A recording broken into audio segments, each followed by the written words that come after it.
Guess what? In today's episode, you're going to see three really cute craft ideas using shims again. That means this is part of my shim crafting series. If you missed any of those, I'll be sure to link the playlist down in the video's description because there's a lot of cute crafts for multiple seasons now. But in this video, you're going to see carrots done three ways, but they all use these really budget friendly contractor shims. I hope you enjoy each and every idea. Project number one is a carrot with shim scraps on a Dollar Tree board. To get started, we're going to use another one of these versatile Dollar Tree boards and a pile of shim scraps. And after all the different shim projects I've been sharing with you over in the shim series, I have a lot of scraps and it's really hard to throw them away. So this is a perfect project for that. I'm giving you a quick look at all the measurements just so you can get an idea of the different pieces that I will be using. If you have some scraps, it's really easy just to cut them down. You're just going to want to start with a larger piece and work your way down because, of course, we're building a carrot and you know that. So we are going to first go ahead and prep this board. It just had some paint that I was playing around with. That's not really going to matter here because it's for decoupage. So that's Mod Podge that you saw me brush on. And we're going to glue down this beautiful napkin. If you have seen any of the other projects I've made with this napkin, it is one of my favorites for most all seasons. So as I'm getting this piece of the napkin down, it's just the one ply. And then I'm going to score the edge just a little bit to release some excess napkin.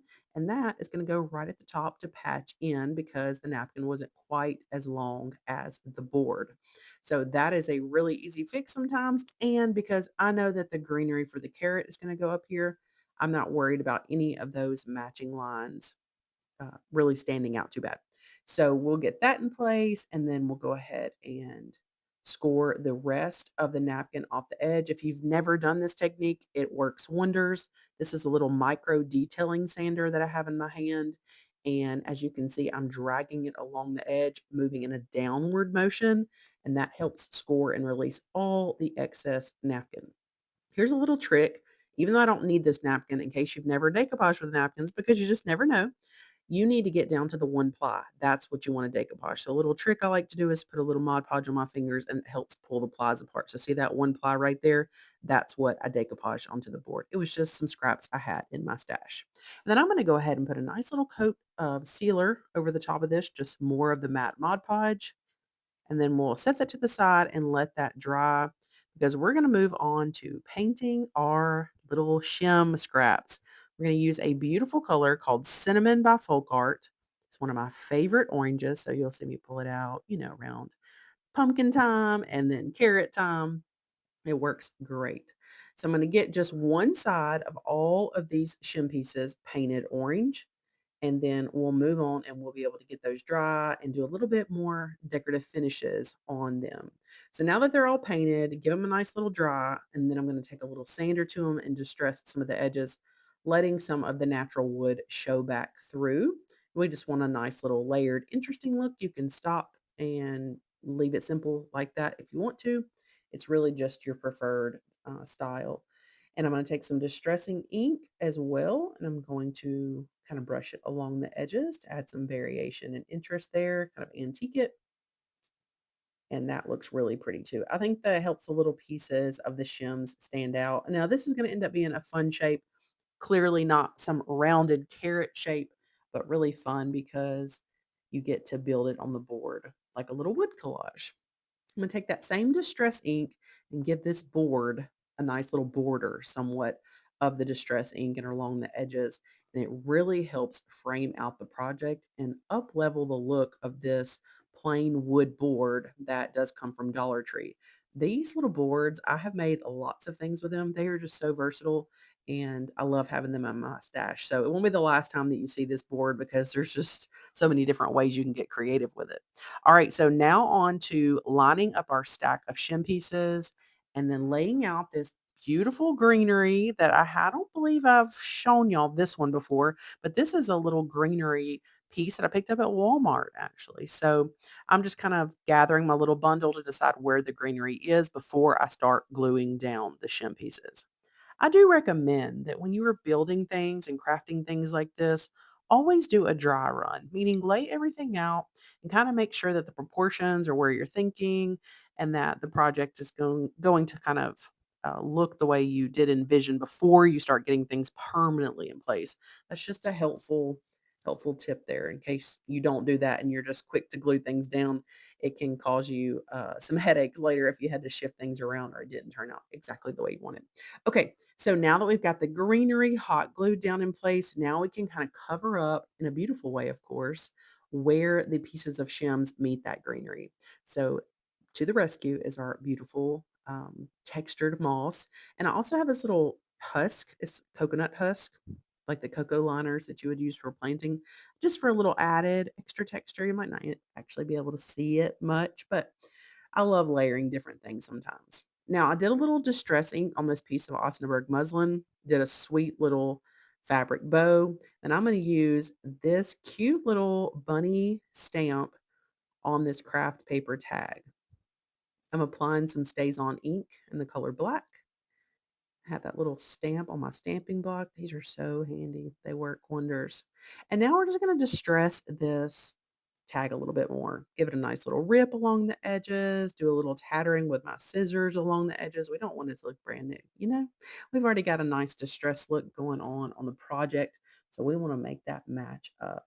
And so I'm just going to keep working on that, even crumple it up in my hand until it is kind of aged the way that I like. And I love crumpling tags like this. If you like my style, it softens the paper too, and it just looks so nice.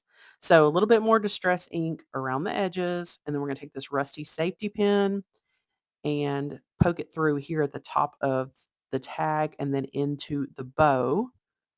And then we'll just glue this whole piece down, and we will be finished with this beautiful carrot. I think it is so unique and it was so easy to make. And then just think, you can make them all different sizes using up your scraps. Make it on any surface that you might have lying around or in your stash, or go grab one of these Dollar Tree boards and give it a try. I think you'll enjoy making it. All right, on to project number 2. We're going to make a carrot made with stack shims. So if you watched any of my shim series from back at Christmas time, this is essentially making the Christmas tree, but we're turning it upside down to create a carrot. So you can take as many pieces as you like. Here I have 6 of them. And if you didn't know or haven't crafted with shims before, they have a thin side and a thick side. So you want all the thick side on one side and then all the thin to make that triangle shape. And then you just glue the pieces together. I love using hot glue. You can use wood glue, whatever kind of glue you prefer. And the most important part here when you're making this triangle is to make sure that the thicker part ends up being level. So as you can see, as I'm gluing it, I kind of push it down on the table to make sure that it levels up and it looks nice and even, because that means that each of your pieces on both ends match up. Pulling out that cinnamon color again that we used on the first carrot, and we're going to brush it on and let it dry. And then we will do a little distressing on this one as well. And you probably guessed it, a little bit of distress ink as well. This distress ink, I'm telling y'all, if you want any information in some of the products that you're seeing me use, and you probably, if you've been hanging out on my channel for any amount of time, know that I revisit and use a lot of the same products. They are my favorites. So I have a lot of these linked in the description for your convenience. So be sure to go check that out. Something I'm doing a little different on this one that I didn't do with the Christmas trees is I gave a rough sand to the corners here, even to the point here that I tore off a little piece, but it's all fine and rustic. But that was just to kind of round it out, make it look a little bit more organic like a carrot. And, I'm not trying to match exactly what a carrot looks like, but I think that that certainly softens those harsh corners. Now, this is an optional step only if you're comfortable working with a drill like I am. Would you drill a hole for the greenery? And otherwise, you would just try to glue it all in place. So I put a little hot glue down the hole that I drilled, and I'm using this Wispy Green Baby's Breath greenery that I picked up at Hobby Lobby. This is part of a 6-foot garland. I get asked about this greenery all the time because it's the most realistic greenery I have ever used and ever found. And you can find the SKU number to that down in the description of the video as well. Then I just took a little bit of ripped fabric, did a very simple, I'm not going to do anything else, just the little fabric. And I think this has a sweet, sweet look. I can see a bunch of these gathered in a little basket for display. Just a really fun and simple project. All right, last project, and this one's the easiest, a single shim carrot. Yes, if you have no time to whip up the other two ideas, this one is so much fun. You're really just going to kind of chip away at one single shim until it somewhat resembles an actual carrot shape.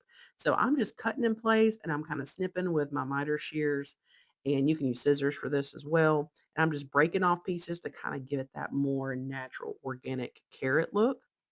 And once you're satisfied with that, then you can just do some sanding to sand off the roughness.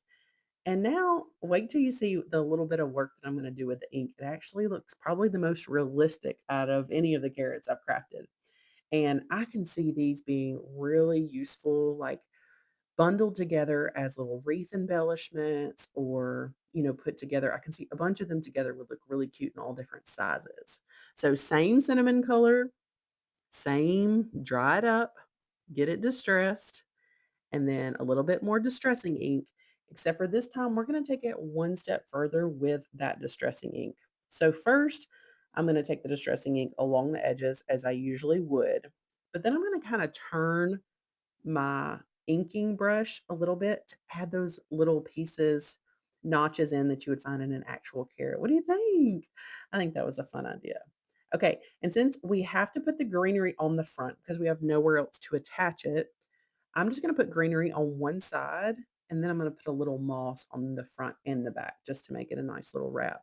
And so I've got these pieces of greenery. This did come off. It's not a garland, but it's like a big bush that I got from Hobby Lobby, and it's pretty greenery too. And if you notice these different ideas I've shown you, I used all different greenery just to show you that whatever you have in your stash, even if you don't have exactly what I have, a lot of different greenery works for carrot greenery. Okay, and then this shred, it's raffia shred. It's my new favorite obsession. It's amazing. I love the organic look. I did that on there on the front and back, and then a simple green ticking fabric bow, and I'm using this handy little bow jig to make it.